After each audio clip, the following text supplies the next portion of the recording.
હું પોતાનું માથું અને પાઘડી બંને છોકરાના પિતાના ચરણોમાં રાખીને ખૂબ જ ખરાબ રીતે આજીજી કરી રહ્યો હતો। હું તેમની પાસે ભીખ માંગી રહ્યો હતો કે મને થોડો સમય આપો, બસ એકવાર આ લગ્ન થઈ જવા દો। હું વચન આપું છું કે 1 મહિનામાં નક્કી કરેલા પૂરા પૈસા તમને આપી દઈશ। પણ છોકરાના પિતાને મારા પર જરાય દયા ન આવી। તેણે મારી પડેલી પાઘડીને ઠોકર મારી અને જાહેરાત કરી દીધી કે હવે આ લગ્ન નહીં થાય। બધા સગા સંબંધીઓ ઉઠીને જવા લાગ્યા। હું રડી રડીને સૌને રોકવા લાગ્યો કે ત્યાં જ અચાનક એક ભારે તોફાન આવી ગયું। જોરદાર પવનો ફૂંકાવા લાગ્યા અને ચારે તરફ શોર મચી ગયો। પાછળ ફરીને જોયું તો મેરેજ હોલના ગ્રાઉન્ડમાં એક મોટું હેલિકોપ્ટર ઉતર્યું। તેમાંથી એક રૂઆબદાર વ્યક્તિ ઉતર્યો। તે ચાલતો મારી પાસે આવ્યો અને જમીન પર પડેલી પાઘડી ઉઠાવી અને મારા માથા પર મૂકી દીધી અને છોકરાના બાપને કહ્યું, તમને કેટલા રૂપિયા જોઈએ? આ કહેતા જ તેના બોડીગાર્ડે એક મોટો બેગ સામે રાખીને ખોલ્યો, જેમાં કરોડો રૂપિયા રાખેલા હતા। આ જોઈને સૌની આંખો ફાટી રહી ગઈ। હું આશ્ચર્યચકિત હતો કે આખરે તે કોણ છે। મેં જેવો જ તેને પૂછ્યું કે તું કોણ છે? તેણે મારા હાથમાં એક કાગળ પકડાવી દીધો। તે કાગળને જેવો જ મેં ખોલીને જોયો, મારા પગ નીચેથી જમીન સરકી ગઈ, કારણ કે તે તો રેલગાડી જેવી જ પ્લેટફોર્મ પર રોકાઈ। હું અને મારો મિત્ર સંજીવ ભીડને ચીરતા ધક્કામુક્કી કરતા પોતાનો સામાન જેમ તેમ ગોઠવીને ગાડીમાંથી નીચે ઉતર્યા। અમે બંને અમારા મિત્રના લગ્નમાંથી પાછા ફરી રહ્યા હતા અને ખૂબ ખુશ પણ હતા। પ્લેટફોર્મને પાર કરતી વખતે અચાનક મારા કાનોમાં એક અવાજ પડ્યો। એક એવો અવાજ જે દર્દથી ભરેલો હતો, જેમાં ઊંડી પુકાર હતી અને સાથે જ તે અવાજમાં એક સચ્ચાઈ પણ હતી। મેં પાછળ ફરીને જોયું તો લગભગ 16-17 વર્ષનો એક છોકરો પ્લેટફોર્મની ભીડ સામે હાથમાં ઢગલાબંધ પુસ્તકો લઈને કોઈ વસ્તુ માટે વિનંતી કરી રહ્યો હતો। જ્યારે મેં તેના પર ધ્યાન આપ્યું તો સમજાયું કે તે કદાચ પોતાના હાથમાં પકડેલા પુસ્તકો લોકોને વેચવાની કોશિશ કરી રહ્યો છે। ખબર નહીં કેમ પણ મારા પગ આપોઆપ જ તે છોકરા તરફ વધ્યા। હું જોવા માંગતો હતો કે આખરે તે કઈ પુસ્તકો વેચી રહ્યો છે। થોડું નજીક જવાથી ખબર પડી કે આ તો 12મા ધોરણની પુસ્તકો હતી। આ જોઈને મને આશ્ચર્ય થયું કે ભલા 12મા ધોરણની પુસ્તકો કોઈ બાળક અહીં રેલવે સ્ટેશન પર શા માટે વેચશે, અને તે પણ આ રીતે હાથમાં પકડીને। તે છોકરાની આંખોમાં જે હળવી ભેજ હતી તે સ્પષ્ટ જણાવી રહી હતી કે જરૂર આની પાછળ કોઈ ઊંડી મજબૂરી છે, અને આ મજબૂરી પૂછ્યા વિના હું પોતાને રોકી ન શક્યો। હું તરત જ તે છોકરા પાસે પહોંચ્યો। તેણે હજુ સુધી મારા પર ધ્યાન આપ્યું નહોતું। તે સતત પોતાની કોશિશ ચાલુ રાખી રહ્યો હતો। આવતા જતા દરેક માણસની સામે લગભગ આજીજી કરી રહ્યો હતો કે કોઈ તો તેની આ પુસ્તકો લઈ લે, પણ ભીડમાં એક પણ વ્યક્તિ એવી નહોતી જેણે તેની વિનંતી સાંભળી હોય। દરેક જણ પોતાના ખભા ખંખેરતો અને પોતાના કાન બંધ કરીને આગળ વધતો પોતાનો રસ્તો કાપી રહ્યો હતો। હું તેની પાસે ગયો અને મેં તેને પૂછ્યું, તમે આ પુસ્તકો કેમ વેચી રહ્યા છો? તે ખૂબ જ દુઃખી થઈને બોલ્યો, સાહેબ, શું તમે મારી આ પુસ્તકો ખરીદશો? તમારી ખૂબ મોટી મહેરબાની થશે। મેં તેને કહ્યું, પણ આ પુસ્તકો મારા કોઈ કામની નથી। મારા ઘરમાં એવું કોઈ નથી જે 12મા ધોરણમાં ભણતું હોય, અને હું પોતે તો એક ક્લાર્ક છું। આ સાંભળીને તેનો ચહેરો ઉતરી ગયો। તેણે મારી સામે હાથ જોડતા કહ્યું, કોઈ વાત નહીં સાહેબ, તમે મારી પાસે આવીને આટલું પૂછી રહ્યા છો એ જ બહુ છે। નહીં તો હું આ ભીડમાં ખબર નહીં ક્યારથી લોકો પાસે ગુહાર લગાવી રહ્યો છું, પણ અહીં તો કોઈ મારી તરફ ફરીને જોતું પણ નથી। આ વાત કહેતી વખતે તેના અવાજમાં એક ઊંડો થાક ઉતરી આવ્યો હતો। મેં તેને પૂછ્યું, પણ તમે આ પુસ્તકો ભલા શા માટે વેચી રહ્યા છો? શું જરૂર છે? અને તમે જાણતા નથી કે આ પુસ્તકો અહીં કદાચ કોઈ ખરીદે, કારણ કે અહીં કોઈ એવું નહીં હોય જેને 12મા ધોરણની પુસ્તકોની જરૂર હોય। આનાથી સારું તો તમે તેને કોઈ દુકાન પર જઈને આપી દેતા। તે કહેવા લાગ્યો, સાહેબ, મેં કોશિશ કરી હતી। શહેરની જે મોટી મોટી દુકાનો છે તેમાંથી કોઈએ પણ મારી આ પુસ્તકો લેવાની ના પાડી દીધી। જ્યારે મને કંઈ સમજ ન આવ્યું તો હું અહીં દોડી આવ્યો। વિચાર્યું કે કદાચ કોઈ તો એવો જરૂરિયાતમંદ હશે જે મારી આ પુસ્તકો ખરીદી લેશે અને મને થોડા પૈસા મળી જશે, કારણ કે મને પૈસાની સખત જરૂર છે। મેં પૂછ્યું, તમારી તે જરૂરિયાત શું છે? તે કહેવા લાગ્યો, મારે આગળનો અભ્યાસ કરવો છે અને મારી ડિગ્રી માટે મારે ફોર્મ ભરવું છે, જેની આવતીકાલે છેલ્લી તારીખ છે, પરંતુ તેની ફીના પૈસા મારી પાસે નથી। આ જ કારણે હું અહીં આ પુસ્તકો વેચવા આવ્યો છું, જેથી ફોર્મના પૈસા જમા કરી શકું। હું હજી તેની સાથે વાત કરી જ રહ્યો હતો કે ત્યાં જ પાછળથી મારો મિત્ર પણ આવી ગયો। તે મને પૂછવા લાગ્યો કે ભલા હું અહીં આ છોકરા પાસે શું કરી રહ્યો છું? મેં તેને ટૂંકમાં પૂરી વાત જણાવી દીધી તો તે મને સમજાવવા લાગ્યો કે મારે હાલમાં અહીંથી ચાલ્યા જવું જોઈએ। મેં તેને કહ્યું, રોકાતો ખરો? પછી મેં તે છોકરા સાથે આગળ વાત કરી કે શું તમારા ઘરમાં કોઈ એવું નથી જે તમારી ભણતરમાં મદદ કરી શકે? તે કહેવા લાગ્યો, મારી માતા તો બાળપણમાં જ મૃત્યુ પામી હતી। પછી જેમ તેમ પિતાજીએ રિક્ષા ચલાવીને મને પાડ્યો, પણ તેમને ટીબીની બીમારી થઈ ગઈ, બરાબર ઈલાજ ન મળી શક્યો, એટલે થોડા મહિના પહેલાં તેમનું પણ અવસાન થઈ ગયું। હવે મારો કોઈ સહારો બચ્યો નથી। મેં મારો ખર્ચ ચલાવવા માટે બાળકોને ટ્યુશન ભણાવવાનું શરૂ કર્યું, પણ તેમાંથી કમાણી ખૂબ જ ઓછી હતી, જે ઘરના ભાડા અને બાકીની નાની મોટી જરૂરિયાતોમાં જ ખર્ચ થઈ જતી હતી। જે થોડા ઘણા પૈસા બચ્યા હતા તે ગઈકાલે સાંજે જ્યારે હું બજારમાંથી પાછો ફરી રહ્યો હતો તો કોઈએ મારું ખિસ્સું કાપી લીધું અને મારા બધા પૈસા જતા રહ્યા. આ કહેતા તેનો અવાજ ભરાઈ આવ્યો અને આંખોમાંથી આંસુની ધારા નીકળીને તેના ગાલ પર વહેવા લાગી. તે કહેવા લાગ્યો કે હવે મને આવતા મહિને જ ટ્યુશનના પૈસા મળશે, પણ ત્યાં સુધીમાં તો ખૂબ મોડું થઈ ગયું હશે, કારણ કે મારા ફોર્મ ભરવાની છેલ્લી તારીખ તો આવતીકાલે જ છે. જો હું આવતીકાલ સુધીમાં ફોર્મ ન ભરી શક્યો તો મારું અને મારા પિતાનું જે સપનું હતું તે હંમેશા માટે અધૂરું રહી જશે. આ કહેતા તેણે ફરી મારા મિત્ર તરફ આશાભરી નજરે જોતા કહ્યું, સાહેબ, શું આ પુસ્તકો તમારા કોઈ કામની છે? જો હોય તો હું હાથ જોડું છું, પ્લીઝ તમે આને લઈ લો. મારા મિત્રએ મોટી બેદિલીથી તેની તરફ જોતા કહ્યું, આ ખોટી વાર્તા બીજા કોઈને સંભળાવજે. તારા જેવા ઘણા જોયા છે આ પ્રકારની દુઃખભરી વાર્તા સંભળાવીને બીજાઓને લૂંટતા.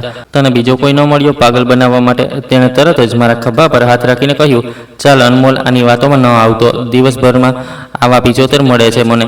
મેં સંજીવને કહ્યું, જરૂર મળતા હશે યાર, પણ આ છોકરો જૂઠું નથી બોલી રહ્યો. સંજીવે મારી તરફ આશ્ચર્યથી જોતા કહ્યું, તને આ છોકરા પર આટલો ભરોસો કેમ છે? તું તો તેને પહેલાંથી જાણતો પણ નથી. મેં કહ્યું, હા, આ વાત સાચી છે કે હું તેને પહેલાંથી નથી જાણતો, પણ તેની આંખોમાં જે સચ્ચાઈ દેખાઈ રહી છે તેની સાથે મારો ઊંડો નાતો છે. આ કહેતા મેં મારા પર્સમાંથી થોડા પૈસા કાઢ્યા અને તેને પૂછ્યું, તારા ફોર્મની ફી કેટલી છે? તેના ફોર્મની જેટલી ફી હતી તેટલા પૈસા મેં તેના હાથમાં પકડાવી દીધા અને કહ્યું કે હવે તારા પપ્પાનું સપનું અધૂરું નહીં રહે. જે સમયે તે છોકરો મારા હાથમાંથી તે પૈસા લઈ રહ્યો હતો તેના હાથ ખરાબ રીતે ધ્રુજી રહ્યા હતા. પૈસા ગણતા જ તે મારા પગમાં પડી ગયો. મેં તરત જ તેને ઊભો કરીને પોતાના ગળે લગાવતા કહ્યું, નહીં બેટા, આ પૈસા હું તને અહેસાન રૂપે નથી આપી રહ્યો, પણ તેના મારા આશીર્વાદ સમજજે. તું મારા દીકરા જેવો છે અને હંમેશા યાદ રાખજે, એક દિવસ જ્યારે તું પણ કામયાબ માણસ બની જાય તો જે પણ જરૂરિયાતમંદ તને દેખાય તેની મદદ જરૂર કરજે. તેણે મારી સાથે વાયદો કર્યો કે તે મારી આ વાતને મરતા દમ સુધી નહીં ભૂલે. પછી મેં તેને પૂછ્યું, પણ હવે તું આગળના અભ્યાસનો ખર્ચ કેવી રીતે ઉઠાવીશ? તે કહેવા લાગ્યો કે તે કોશિશ કરશે કે ટ્યુશન ભણાવવાની સાથે સાથે કોઈ બીજું કામ પણ કરી લે. તેની આ વાત સાંભળીને હું થોડો પરેશાન થઈ ગયો. મેં તેને કહ્યું, તું મને તારો બેંક એકાઉન્ટ નંબર આપ, હું તને દર મહિને થોડા પૈસા એકાઉન્ટમાં ટ્રાન્સફર કરતો રહીશ, જેનાથી તને અલગથી બીજું કામ કરવાની જરૂર નહીં પડે. તે છોકરો જેનું નામ સિવાય હતું આ વાત સાંભળીને ના પાડવા લાગ્યો. બોલ્યો, તમે મને આ પૈસા આપીને જ મારા પર ખૂબ મોટો અહેસાન કર્યો છે. આજ મારા માટે પૂરતું છે. હવે મારો આગળનો સફર હું જાતે નક્કી કરવા માગું છું. પણ હા, તમે મને તમારું એડ્રેસ આપી દો. જ્યારે હું કામયાબ બનીશ તો હું તમને મળવા જરૂર આવીશ. તમારા પૈસા પાછા આપવા નહીં, પણ તમારા આશીર્વાદ લેવા માટે. મેં તેને કહ્યું કે ઠીક છે, હું તને મારું એડ્રેસ જરૂર આપીશ, પણ શરત એ જ છે કે તું મને તારો એકાઉન્ટ નંબર આપીશ અને દર મહિને હું જે પૈસા તને મોકલીશ તે તું તારા અભ્યાસમાં લગાવજે. આ પછી મેં તેને મારું એડ્રેસ આપ્યું અને તેનો એકાઉન્ટ નંબર પોતાની પાસે રાખી લીધો. તે બિચારો ચૂપચાપ ત્યાંથી પાછો ફર્યો. સંજીવે તરત મને ટોકતા કહ્યું, તારું માથું ખરાબ થઈ ગયું છે? તે ન ફક્ત તેને ફોર્મના પૈસા આપી દીધા, પણ આગળના તેના અભ્યાસનો કોન્ટ્રાક્ટ પણ લઈ લીધો. તારા પૈસાનું ઝાડ લાગે છે શું?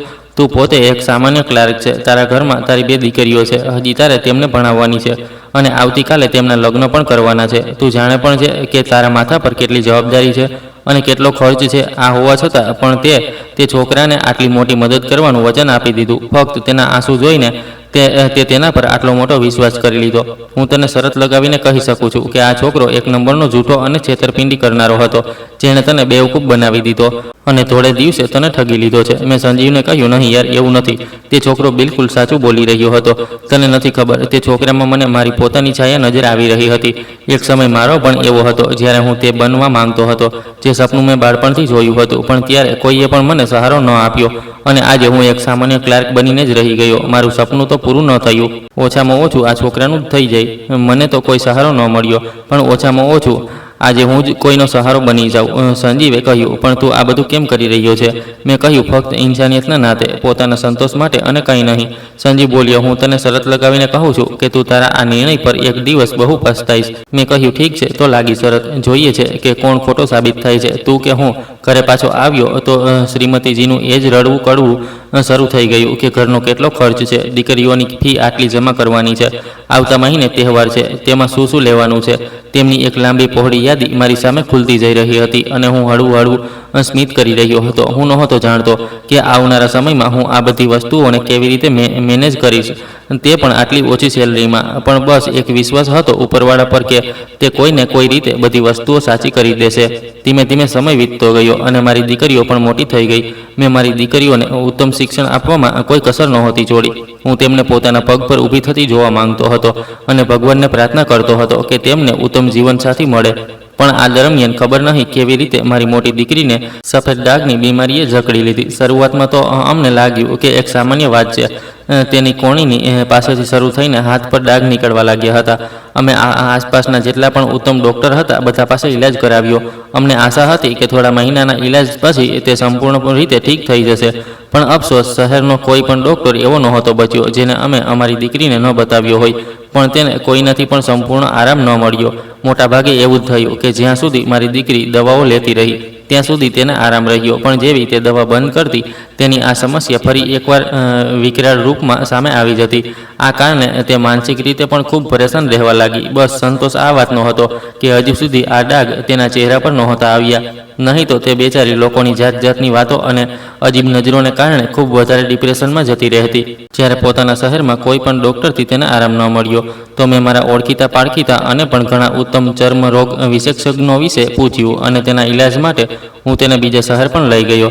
આમાં ખૂબ પૈસા ખર્ચ થઈ રહ્યા હતા, જેના કારણે અમારી આર્થિક હાલત ખૂબ ખરાબ થઈ જતી રહી હતી. મને સમજાતું નહોતું કે આખરે મારા પરિવારની સાથે આ બધું શું થઈ રહ્યું છે.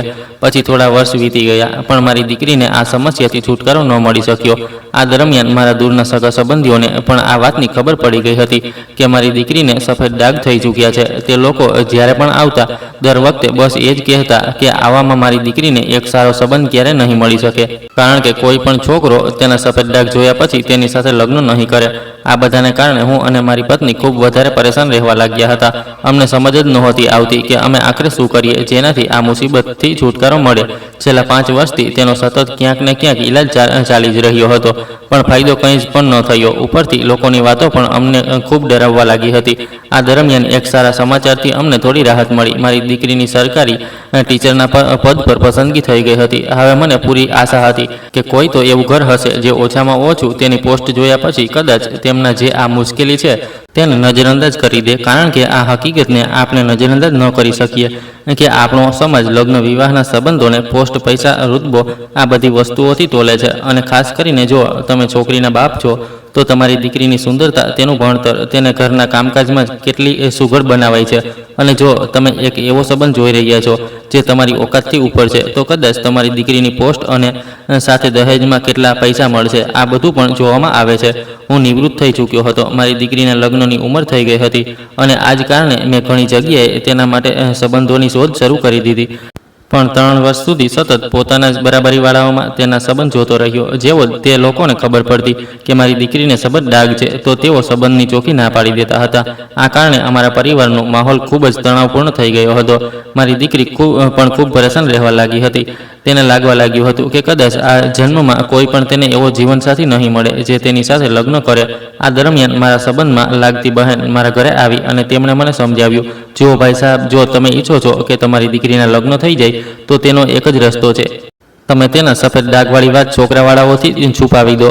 આ સાંભળીને હું અને મારી પત્ની આશ્ચર્યચકિત રહી ગયા. મેં કહ્યું, પણ અમે આ રીતે દગો કરીને આ સંબંધ નથી કરી શકતા. તે કહેવા લાગી, મારી પાસે એક ખૂબ જ સારા છોકરાનો સંબંધ છે. પરિવાર સારો છે અને છોકરો પણ બિલકુલ હીરો છે. છોકરો બેંકમાં મેનેજરની પોસ્ટ પર કામ કરે છે. અમારી સુનૈના તેની સાથે ખૂબ ખુશ રહેશે. પણ આ સંબંધ ત્યારે જ થઈ શકે છે જ્યારે તમે તેના સફેદ ડાઘવાળી વાત તે લોકોને ન જણાવો. મેં કહ્યું, પણ જ્યારે તેમને પછીથી ખબર પડશે તો તેઓ મારી દીકરીને ખૂબ ભલું બુરું કહેશે. આ રીતે તો સંબંધ શરૂ થતાં પહેલાં જ ખતમ થઈ જશે. તે કહેવા લાગી, અરે એવું કંઈ નહીં થાય. એકવાર જો લગ્ન થઈ ગયા ત્યારે ભલા કોણ શું કરી શકે છે. અને પછી તેનો એક તરીકો છે ને, તમે તેમની દરેક માંગ પૂરી કરી દો. તેમનું મોં આપોઆપ બંધ થઈ જશે. અને જો પછી પણ જરૂર પડી તો જૂઠું બોલી દેજો કે આ ડાઘ પહેલાંથી નહોતા, હમણાં જ થયા હશે. સાચું કહું તો હું આવું બિલકુલ કરવા નહોતો માંગતો, પણ છેલ્લા ઘણા વર્ષોથી પોતાની દીકરી માટે હું એટલા ઇનકાર સાંભળી ચૂક્યો હતો કે હવે હું અંદરથી તૂટવા લાગ્યો હતો. મારી નાની દીકરીની પણ લગ્નની ઉંમર થઈ રહી હતી. આવતીકાલે તેના માટે પણ મારે સંબંધ જોવાનો હતો. પણ જ્યાં સુધી મોટી દીકરીના લગ્ન ન થઈ જાય ત્યાં સુધી નાનીના લગ્ન ભલા હું કેવી રીતે કરું. અને આ જ કારણે મને મન મારીને મજબૂરીથી મારે આ વાત માનવી પડી. સુનૈનાને જ્યારે આ વાતની ખબર પડી તો તે મને કહેવા લાગી, પપ્પા, હું તો તમને હંમેશા એક આદર્શવાદી પિતાની જેમ જોતી આવી છું, પણ મને તમારી પાસેથી આ આશા નહોતી કે તમે આ રીતે જૂઠું બોલીને સંબંધ કરશો. મેં કહ્યું, બેટા, તો પછી તું જ કહે, શું તારી પાસે આ સમસ્યાનો કોઈ ઉકેલ છે? શું કોઈ એવો રસ્તો છે જેનાથી જૂઠું બોલ્યા વિના તારા લગ્ન થઈ જાય? હજી સુધી અમે એ જ વિચારી રહ્યા હતા કે કદાચ તારી નોકરીના નામથી તારી આ ઉણપને ઢાંકી દેવામાં આવશે, પણ હવે તો તું પોતે જ છેલ્લા ઘણા વર્ષોથી જોઈ રહી છે ને, સરકારી નોકરી હોવા છતાં પણ એક પણ એવું ઘર ન મળ્યું જે અમારી સાથે સંબંધ જોડવા માંગે. આ સાંભળીને સુનૈના ચૂપ થઈ ગઈ અને તેની આંખોમાંથી આંસુ વહેવા લાગ્યા.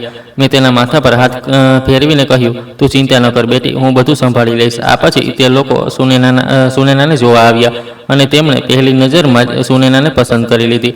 લેણદેણની વાત થઈ તો તેમણે 20 લાખ રોકડા અને બાકી ગાડી, સામાન બધું જ એક યાદી અમને પકડાવી દીધી. આ બધું આપવાની મારી હેસિયત તો નહોતી, પણ હવે હું શું કરી શકતો હતો?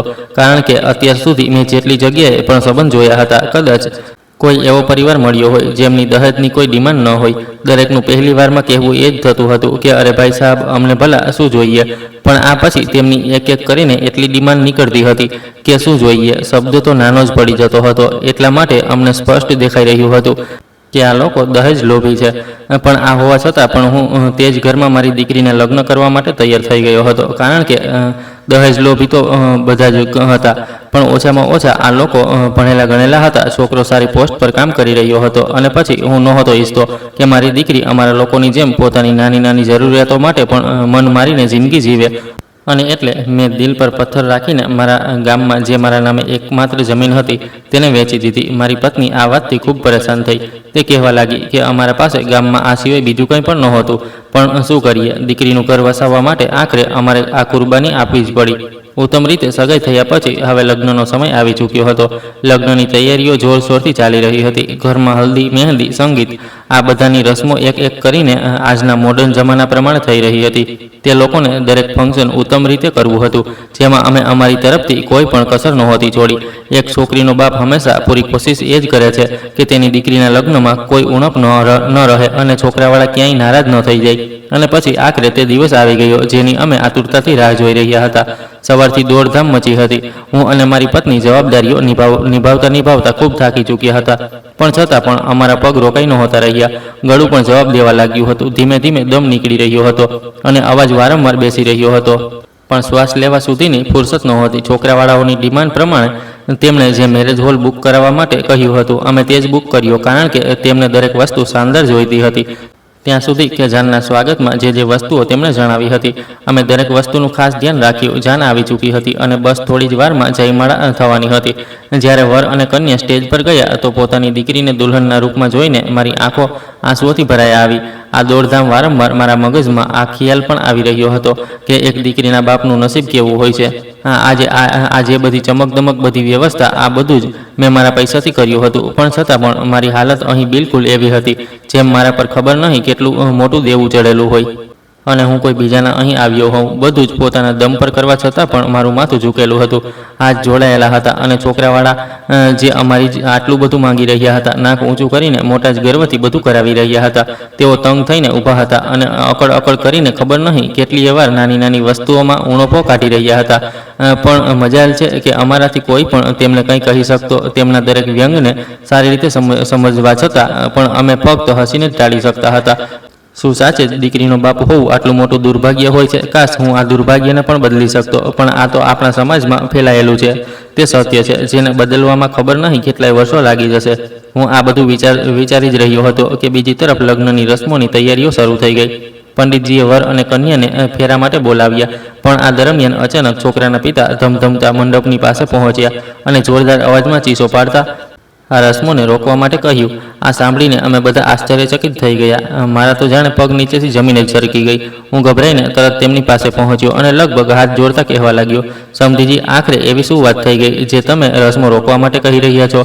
તેમણે ત્યાં જ ચીસો પાડીને કહ્યું, તમારી છોકરીને સફેદ ડાઘ છે અને તમે આ વાત અમારાથી છુપાવી. તમે અમને આટલો મોટો દગો આપ્યો છે અને એટલે હવે આ લગ્ન ક્યારેય નહીં થઈ શકે.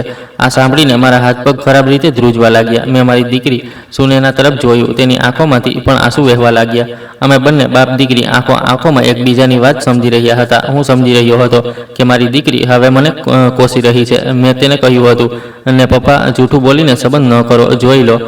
પણ આજે તેનું શું પરિણામ છે? મારો અવાજ હકલાવા લાગ્યો. મને સમજ જ નહોતી આવી રહી કે હું હવે તેમને શું કહું. આ પહેલાં કે હું કંઈ બોલું તે ફરી બોલ્યા, સારું થયું કે તમારા સગા સંબંધીઓમાંથી કોઈએ અમને આ વાત જણાવી દીધી, નહીં તો તમે તો અમને અંધારામાં જ રાખીને કેટલો મોટો દગો આપ્યો હોત.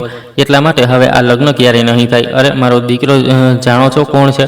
બેંકમાં મેનેજર છે, મેનેજર. અને તેની સાથે અમે ભલા એક એવી છોકરીના લગ્ન શા માટે કરીશું જેના હાથો પર સફેદ ડાઘ હોય? મેં તેમને મારી તરફથી સમજાવવાની કોશિશ કરી. સમજીજી, મેં દીકરીનો ઈલાજ કરાવ્યો છે, પણ તેને એટલો આરામ ન મળ્યો. પણ તમે ફિકર ન કરો, હું તેનો ઈલાજ અને પણ ઉત્તમ હોસ્પિટલમાં કોઈ બીજા શહેરમાં જઈને કરાવીશ. પણ તમે પ્લીઝ આ લગ્નને ન તોડો. સમધીજીએ ચોખ્ખી ના પાડી દીધી અને ગુસ્સે થઈને જઈને ખુરશી પર બેસી ગયા. તેમનો સાથ આપનારા પણ તેમની બાજુમાં ઘેરો બનાવીને મોઢું ફૂલાવીને બેઠા રહ્યા. મને કંઈ સમજ ન આવ્યું તો હું મારા માથાની પાઘડી લઈને તેમના પગ પાસે ગયો અને તેમના ચરણોમાં રાખીને માથું ઝુકાવીને બોલ્યો, સમધીજી, જો આજે આ લગ્ન ન થયા તો મારી દીકરીની જિંદગી બરબાદ થઈ જશે. અમારી ઇજ્જત નિરામ થઈ જશે. હું તમારા આગળ ભીખ માગું છું, અમારા સાથે આવું ન કરો. કદાચ તેમને મારા પર દયા આવી ગઈ. તેમણે મને કહ્યું કે આ વિશે હું પહેલાં મારા કેટલાક સગા સંબંધીઓ સાથે વાત કરીશ, તે પછી જ તમને મારો અંતિમ નિર્ણય જણાવીશ. આ પછી તે ઉઠીને પોતાના કેટલાક સગા સંબંધીઓ સાથે બીજી તરફ ચાલ્યા ગયા. લગભગ અડધા કલાક પછી તે ત્યાંથી પાછા ફર્યા. પણ આ અડધો કલાક મારા માટે જાણે સદીઓ બરાબર હતો. એક એક પળ મને કાંટાની જેમ ખૂંચી રહ્યો હતો.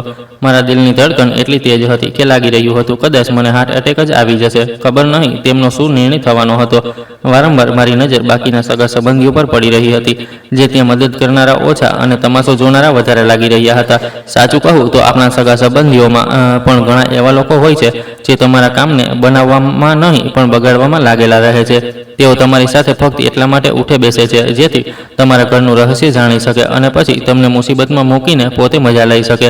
કારણ કે લોકોને પોતાના સુખથી એટલો મતલબ નથી હોતો જેટલો બીજાના દુઃખથી હોય છે. આજ કહેવત આજે પણ મારા પર બંધ બેસી રહી હતી. નહીં તો જો આ વાત મારા કોઈ સગા સંબંધીને છોકરાવાળાઓને જણાવી જ હતી તો તે લગ્ન પહેલાં જ જણાવી શકતો હતો. પણ નહીં, તેણે બરાબર યોગ્ય સમયની રાહ જોઈ જેથી મારો અને મારા ઘરવાળાઓની ઇજ્જતનો તમાશો બનાવી શકાય. પણ આમાં તેમની પણ ભૂલ નથી. ભૂલ તો મારી જ છે. જ્યારે સચ્ચાઈ છુપાવીને સંબંધ નક્કી કર્યો જ હતો તો પછી આ દિવસ તો આખરે જોવાનો જ હતો, જેના માટે મારી દીકરીએ પણ મને ઘણીવાર ચેતવણી આપી હતી. પણ તે જ સમયે મને ફક્ત મારી દીકરીના લગ્ન જ દેખાઈ રહ્યા હતા અને કંઈ નહીં. પછી સમધીજી આવીને સીધા પોતાની ખુરશી પર બેઠા અને કહેવા લાગ્યા, જુઓ અનમોલજી, કારણ કે તમે અમારા આગળ આટલી આજીજી કરી રહ્યા છો અને અમે પણ મોટા દિલવાળા છીએ, અમે તમારી જેમ નથી, એટલે અમે આ લગ્ન થવા દઈશું. આ સાંભળીને એવું લાગ્યું જાણે મારા જીવનમાં જીવ પાછો આવી ગયો હોય. પણ જેવો જ તેમણે પોતાના મોઢેથી પણ કહ્યું તો જાણે મારો શ્વાસ ગળામાં જ અટકી ગયો. તે કહેવા લાગ્યા, તમારી દીકરીમાં ઉણપ છે અને જ્યારે કોઈ પણ ઉણપ હોય છે તો તેની કિંમત પણ હોય છે અને એટલે તમારે તે ઉણપની કિંમત ચૂકવવી પડશે. આ સાંભળીને મને એક વધુ ગહેરો ઝટકો લાગ્યો. તે કહેવા લાગ્યા, અને તે કિંમત 20 લાખ છે. હવે તમારે બીજા 20 લાખ અમને આપવા પડશે, ત્યારે જ આ લગ્ન થઈ શકે છે, નહીં તો આ લગ્ન નહીં થાય. 20 લાખ સાંભળીને તો જાણે મને ચક્કર જ આવી ગયા. હું લથડીને ફરી જમીન પર પડી ગયો અને પોતાનું માથું પકડી લીધું. મેં તેમને રડીને કહ્યું કે હવે હું 20 લાખની રકમ ભલા ક્યાંથી લઈને આવીશ. તે કહેવા લાગ્યા, આ અમારી સમસ્યા નથી, આ તમારી સમસ્યા છે. અમે તો પોતાનો નિર્ણય જણાવી દીધો છે. જો તમે આ હમણાં જ અને આજ વખતે અમને 20 લાખ આપશો ત્યારે જ આ ફેરા પૂરા થશે, નહીં તો આ લગ્ન ક્યારેય નહીં થાય. મને કંઈ સમજમાં નહોતું આવી રહ્યું. હું ઉઠીને મેરેજ હોલના બનેલા એક રૂમમાં આવ્યો. ત્યાં મારી પત્ની ટેન્શનમાં ડૂબેલી દોડતી મારી પાછળ આવી અને કહેવા લાગી કે હવે અમે લોકો 20 લાખનો ઇંતજામ એકદમથી ક્યાંથી કરીશું. તે ખૂબ ખરાબ રીતે રડી રહી હતી. મને પણ કંઈ સમજમાં નહોતું આવી રહ્યું. પછી આ દરમિયાન મારા મગજમાં શહેરમાં જે મેં એક નાનો પ્લોટ ખરીદ્યો હતો તેનો ખ્યાલ આવ્યો. તેની કિંમત લગભગ 20 લાખ જ હશે, પણ મેં તેને મારી નાની દીકરી માટે સાચવીને રાખ્યો હતો જેથી તેના લગ્ન સારી રીતે કરી શકાય. જ્યારે મેં આ વાત મારી પત્નીને જણાવી તો તે કહેવા લાગી કે તમે પાગલ થઈ ગયા છો શું? મોટી દીકરીનું ભવિષ્ય સુધારવા માટે નાની દીકરીનું ભવિષ્ય દાવ પર લગાવી રહ્યા છો. જો આ પ્લોટ પણ તેમને આપી દીધો પછી અમારા પાસે બચશે જ શું, જેનાથી અમે અમારી રેનુના લગ્ન કરીશું. મેં કહ્યું કે પહેલાં સુનેનાના લગ્ન તો થઈ જાય. તું જાણે છે કે જો સુનેનાના લગ્ન ન થાય તો પછી રેનુના લગ્ન પણ કેવી રીતે થશે? જો જાન અહીંથી પાછી ફરી ગઈ તો અમારા બધાની ખૂબ બદનામી થશે અને કોઈ પણ અમારી દીકરીઓ સાથે સંબંધ નહીં જોડે. આ પછી મેં તરત જ બહાર જઈને સમધીજીને કહ્યું કે મારી પાસે રોકડામાં તો પૈસા નથી, પણ જે 20 લાખનો પ્લોટ છે તે હું તમારા નામે કરવા માટે તૈયાર છું. પણ હાલમાં તો આ કાયદાકીય કાર્યવાહી હજી નથી થઈ શકતી, એટલે તમે આ લગ્ન હજી થવા દો. આ પછી આવતીકાલે જ હું તહસીલ જઈને તે જમીન તમારા નામે કરી દઈશ. સમધીજી કહેવા લાગ્યા, પણ અમે તમારા પર ભલા કેવી રીતે વિશ્વાસ કરીએ?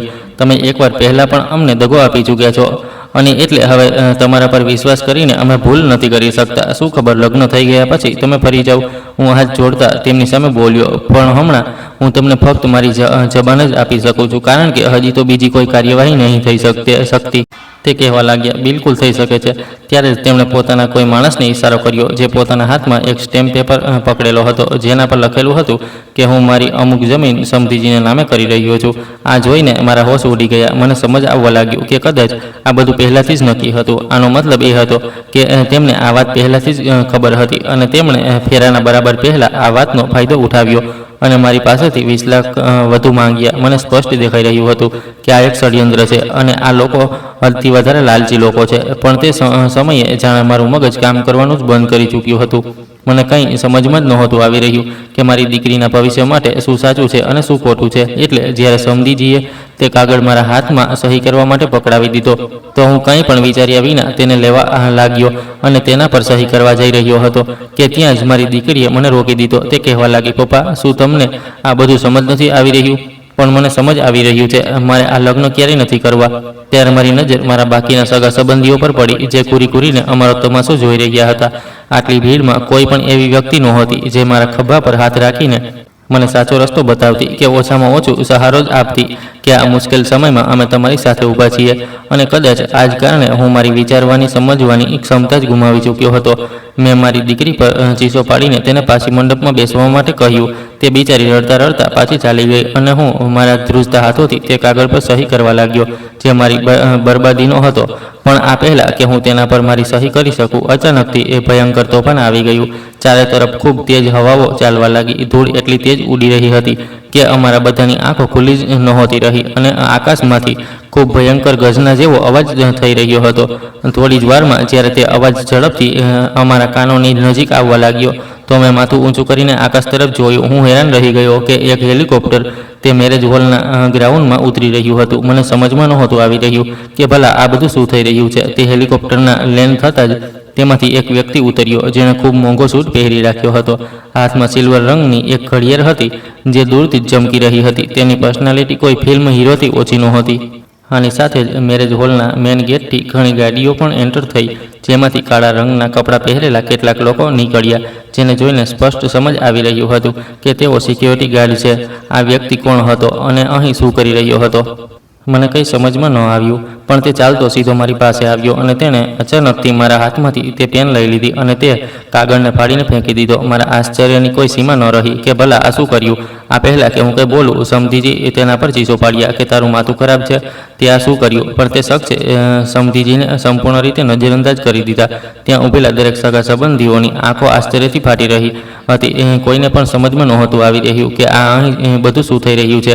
પછી તે શખ્સે મારી પાઘડી, જે કે સમધીજીના પગ પાસે હજી પણ પડેલી હતી, તેને ઉઠાવીને સારી રીતે ખંખેરી, કારણ કે તેના પર ખૂબ ધૂળ લાગી ચૂકી હતી, અને પાછી મારા માથા પર મૂકી દીધી. હું તે માણસને જાણતો પણ નહોતો, પણ ખબર નહીં કેમ છતાં પણ જ્યારે તેણે મારા માથા પર પાઘડી મૂકી, તો મને એવું લાગ્યું જાણે કોઈએ મને એવું કહી દીધું હોય કે તમે ગભરાશો નહીં, આ ખરાબ સમયમાં હું તમારી સાથે છું. અને આ જ કારણે અચાનક જ મારી આંખોમાંથી આંસુ છલકાઈ પડ્યા. આ જોતાં જ તે માણસે મારી આંખોમાંથી આંસુ લૂછ્યા અને મને પોતાના ગળે લગાવી લીધો. મને પણ કદાચ આવી સ્થિતિમાં કોઈ પોતાનાપણાની સખત જરૂર હતી, એટલે તે અજાણ્યા માણસને હું પણ એમ જ જોરથી પકડી લીધો, જાણે તે મારો કોઈ પોતાનો હોય. જ્યારે કે મારે તો તેને પૂછવું જોઈતું હતું કે તેણે તે કાગળોને ફાડીને કેમ ફેંક્યા, પણ હું બિલકુલ ચૂપ હતો અને ફક્ત ધ્રુજી રહ્યો હતો. તે એકદમથી સમધીજી તરફ વળ્યો અને કહેવા લાગ્યો કે તમને કેટલા રૂપિયા જોઈએ, જેના પછી તમે આ લગ્ન થવા દેશો. સમધીજીએ મોટી બેશરમીથી અને અકળથી સાથે પોતાની છાતી ફૂલાવતા કહ્યું, પૂરા 20 લાખ. આ છોકરીની ઉણપોની કિંમત સમજાયું તો શું તું આપીશ તે 20 લાખ રૂપિયા? આ સાંભળીને તે છોકરો કહેવા લાગ્યો, હા આપીશ. તેણે તરત જ પોતાના એક ગાર્ડને ઇશારો કર્યો, જે એક મોટો બેગ લઈને અમારી પાસે ચાલ્યો આવ્યો. તેણે જેવો જ બેગ ખોલ્યો તો બધાના હોશ ઉડી ગયા, કારણ કે તેમાં ફક્ત 20 લાખ જ નહીં પણ કદાચ કરોડો રૂપિયા હતા. આખો બેગ નોટોથી ભરેલો પડ્યો હતો. ચારે તરફ કાનાફૂસી શરૂ થઈ ગઈ. બધા આપસમાં વાતો કરી રહ્યા હતા કે ભલા આ શખ્સ કોણ છે.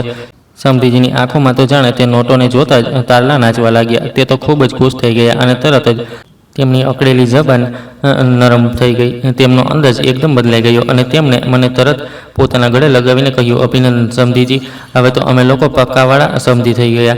અને તરત જ તેમણે ઊભા થઈને જાહેરાત કરી કે પંડિતજી, લગ્નની રસમો શરૂ કરવામાં આવે. હું તો હેરાન હતો કે ગરોળી પણ કદાચ આટલી જલ્દી પોતાનો રંગ નહીં બદલતી હોય.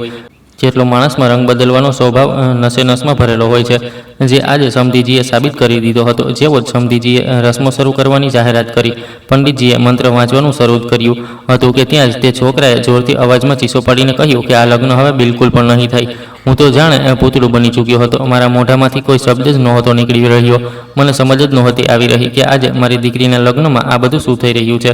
તે છોકરાએ બધાની સામે ચીસો પાડીને કહ્યું કે હું મારી બહેનને આવા લાલચી લોકોના ઘરમાં ક્યારેય પણ પરણાવવા નહીં દઉં. તમારા જેવા દહેજ લોભીઓએ આપણા સમાજને ગંદો કરી રાખ્યો છે, જેના કારણે આપણી દીકરીઓ પોતાના પગ પર ઊભી હોવા છતાં પણ પોતાને હંમેશા ઓછી જ સમજે છે. અને જેમના ઘરોમાં દીકરીઓ છે તે લોકો પોતાને નબળા સમજે છે. તેમને દીકરીઓ બોજ લાગે છે. તમારો દીકરો જો કોઈ સારી પોસ્ટ પર કામ કરી રહ્યો છે તો તમે તેના જન્મથી લઈને લગ્ન સુધીના કપડાથી લઈને બધા ભણતરનો ખર્ચ એક રૂપિયો છોકરીવાળા પાસેથી વસૂલ કરી લો છો. પણ છોકરીવાળો જેણે પોતાની દીકરીને પણ આ કાબિલ બનાવી હોય અને તે પણ જો કોઈ સારી પોસ્ટ પર કામ કરી રહી હોય તો તે તમને નજર નથી આવતી. અને આ સમાજ પણ તમારા જેવા લોકોને પ્રોત્સાહન આપે છે.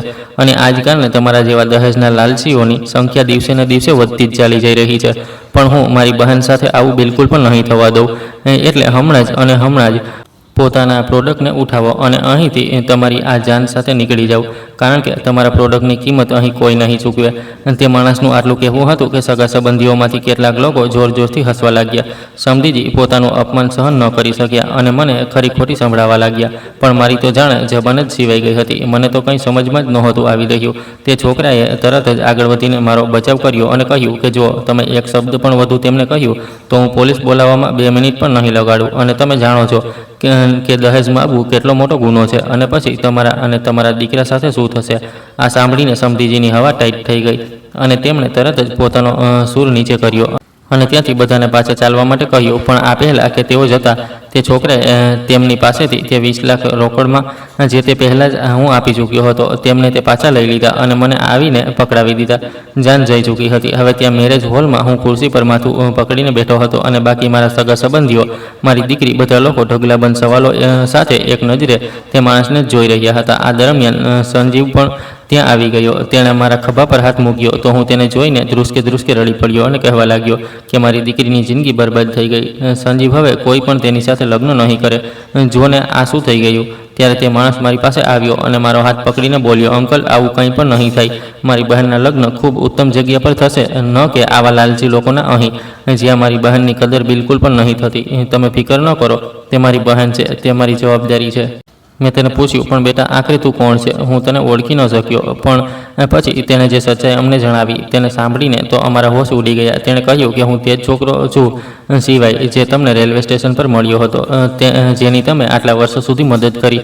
તેણે જણાવ્યું કે ફોરેન કન્ટ્રી તરફથી સ્કોલરશિપના કેટલાક પ્રોગ્રામ ચલાવવામાં આવે છે, જેમાં અરજી કરવાની હોય છે અને પરીક્ષા પાસ કરવી પડે છે. તેણે દિવસ રાત મહેનત કરીને તે પરીક્ષા પાસ કરી હતી, જેના કારણે લંડનમાં તેને MBAની ડિગ્રી કરવાનો મોકો મળ્યો. MBAની ડિગ્રી કમ્પ્લીટ કર્યા પછી ત્યાં તેણે પોતાનો એક સ્ટાર્ટઅપ શરૂ કર્યો અને તે સ્ટાર્ટઅપ એટલું સફળ થયું કે થોડા વર્ષોની મહેનત પછી તેની કંપની હવે લંડનની ટોપ 10 કંપનીઓમાંથી એક છે. અને આજે તે 1 કરોડપતિ છે. સિવાય કહેવા લાગ્યો કે મેં નિર્ણય કરી લીધો હતો કે જે દિવસે હું તે અચીવમેન્ટ હાંસલ કરી લઈશ જેનું મેં તમને વચન આપ્યું હતું, તે દિવસે હું તમને મળવા જરૂર આવીશ. અને જ્યારે હું ઇન્ડિયા તમને મળવા માટે પાછો ફર્યો તો મને ખબર પડી કે આજે તો તમારી મોટી દીકરી એટલે કે મારી બહેનના લગ્ન છે. મને તો ખુશીમાં સમજ જ ન આવ્યું કે હું મારી બહેનને શું ગિફ્ટ આપું. પછી મેં વિચાર્યું કે કેમ ન મારી બહેનને વિદાય હેલિકોપ્ટરમાં થાય, જે સૌથી યુનિક અને શાનદાર હશે. અને બસ આ જ વિચારીને મેં તરત જ હેલિકોપ્ટરનું અરેન્જમેન્ટ કરાવી દીધું. પણ આ દરમિયાન અમારા કેટલાક કર્મચારીઓ, જેમને મેં પહેલાં જ આ લગ્નમાં મોકલી દીધા હતા, જેથી તેઓ બધી વ્યવસ્થાઓ પર નજર રાખી શકે અને જો કોઈ પણ મુશ્કેલી હોય તો મને જણાવી શકે. તેમણે જ મને જણાવ્યું કે અહીં કઈ પ્રકારની વસ્તુઓ થઈ રહી છે. પણ અનમોલ અંકલ, હવે તમે બિલકુલ પણ ફિકર ન કરશો, કારણ કે તમારો દીકરો સિવાય અહીં આવી ચૂક્યો છે. સાચું કહું છું, તે સમયે જ્યારે સિવાયે આ શબ્દો કહ્યા તો જાણે મારામાં એક નવી ઉર્જાનો સંચાર થઈ ગયો. મેં તેને તરત જ તડપીને પોતાના ગળે લગાવી લીધો. મને આજે સાચે જ એવું લાગી રહ્યું હતું જાણે ઘણા વર્ષો પછી મારો પોતાનો દીકરો પાછો આવ્યો હોય. મારી દીકરીઓ સિવાયને નહોતી જાણતી, પણ તે સમયે તેઓ પણ તેને વળગીને ધ્રુસકે ધ્રુસકે રડવા લાગી, જાણે ખબર નહીં ક્યાંયથી પોતાના ભાઈથી વિખૂટી પડી હોય. અમારા બધાની આંખોમાંથી આંસુ રોકાઈ જ નહોતા રહ્યા. સંજીવે મારા ખભા પર હાથ રાખીને કહ્યું, સાચે જ અનમોલ, આજે તારી વિચાર સાચી સાબિત થઈ. તે બિલકુલ સાચું કહ્યું હતું. આ છોકરો જૂઠું નહોતો બોલી રહ્યો. તે તેની આંખોમાં જે જોયું હતું તે જૂઠું નહીં પણ સત્ય હતું. અને જો તારી તે દિવસની ભલાઈએ આજે તારા પરિવારને વિખેરાતા કઈ રીતે બચાવી લીધો. આ પછી સિવાય અને અમને બધાને પોતાની સાથે લંડન લઈ ગયો. તેની શોહરત જોઈને તો અમને વિશ્વાસ જ નહોતો થઈ રહ્યો કે આ તે જ છોકરો છે જે તે દિવસે રેલવે સ્ટેશન પર એક ફોર્મ ભરવાની ફી ભેગી કરવા માટે પોતાની પુસ્તકો વેચી રહ્યો હતો અને જેની પાસે આજે કોઈ પણ વસ્તુની કમી નહોતી. અમે લગભગ પૂરા પરિવાર સહિત 15 દિવસ સુધી સિવાયના વિલામાં રહ્યા. સિવાયે સુનૈનાને લંડનના સૌથી શ્રેષ્ઠ ડર્મેટોલોજિસ્ટને બતાવ્યું, જેમની ઇલાજના પરિણામો થોડા જ દિવસોમાં દેખાવા લાગ્યા હતા. તે ધીમે ધીમે ઠીક થવા લાગી હતી, પણ નોકરીના કારણે અમે લોકો ત્યાં વધારે દિવસ સુધી રોકાઈ નહોતા શકતા, એટલે ઇન્ડિયા પાછા આવી ગયા. પણ સિવાય પોતાના પ્રાઇવેટ પ્લેનથી દર મહિને થોડા દિવસો માટે અમને લંડન બોલાવી લેતો હતો, જેથી સુનૈનાના ઇલાજમાં કોઈ પણ સમસ્યા ન થાય. અને પછી 6 મહિના વીતતા તે સંપૂર્ણ રીતે ઠીક થઈ ચૂકી હતી. સિવાય સુનૈના માટે એક ખૂબ જ સારો સંબંધ શોધ્યો. છોકરો હીરાનો વેપારી હતો. તે લોકો અમારી હેસિયતથી અનેક ગણા વધારે હતા, પણ આ સંબંધ કારણ કે સિવાય કરાવી રહ્યો હતો, તો ત્યાં અમારી ઓળખ સિવાયના મા બાપ તરીકે હતી, એટલે અમને જરા પણ ત્યાં પોતાને ઓછું મહેસૂસ ન થયું. અને સૌથી સારી વાત એ હતી કે તે લોકોએ દહેજમાં 1 રૂપિયાની પણ માંગ નહોતી કરી. તેઓ ન ફક્ત હેસિયતમાં મોટા હતા, પણ દિલથી પણ મોટા હતા. સુનૈના તેમને પહેલી મુલાકાતમાં જ પસંદ આવી ગઈ હતી, અને પછી મારી દીકરીના લગ્ન ધૂમધામથી થયા, જેની બધી જવાબદારી સિવાયે જ પૂરી કરી. આજે હું મારી પત્ની અને નાની દીકરી સાથે શાંતિથી પોતાના ઘરમાં રહી રહ્યો છું. સિવાય લગભગ દર મહિને કાં તો અમને મળવા આવે છે કે થોડા દિવસો માટે અમને પોતાની પાસે બોલાવી લે છે. તેણે પોતાના માટે છોકરી શોધવાની જવાબદારી પણ મને જ સોંપી રાખી છે.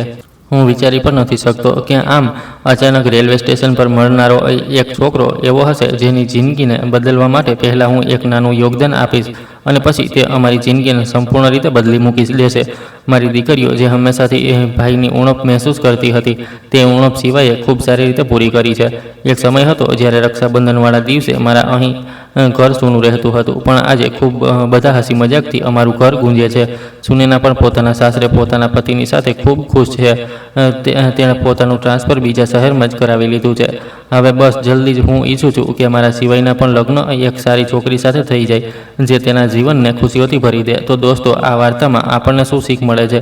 હા, તમે લોકો મને કોમેન્ટમાં જણાવશો કે તમે આ વાર્તામાંથી શું શીખ્યા છો. દોસ્તો, જો તમને આ વાર્તા પસંદ આવી છે અને તમે કયા શહેરથી છો આ વાર્તા સાંભળી રહ્યા છો, અમને કોમેન્ટ કરીને જરૂર જણાવો. વિડીયોને લાઇક કરો, હાઈપ આપો અને વધારેમાં વધારે શેર કરો.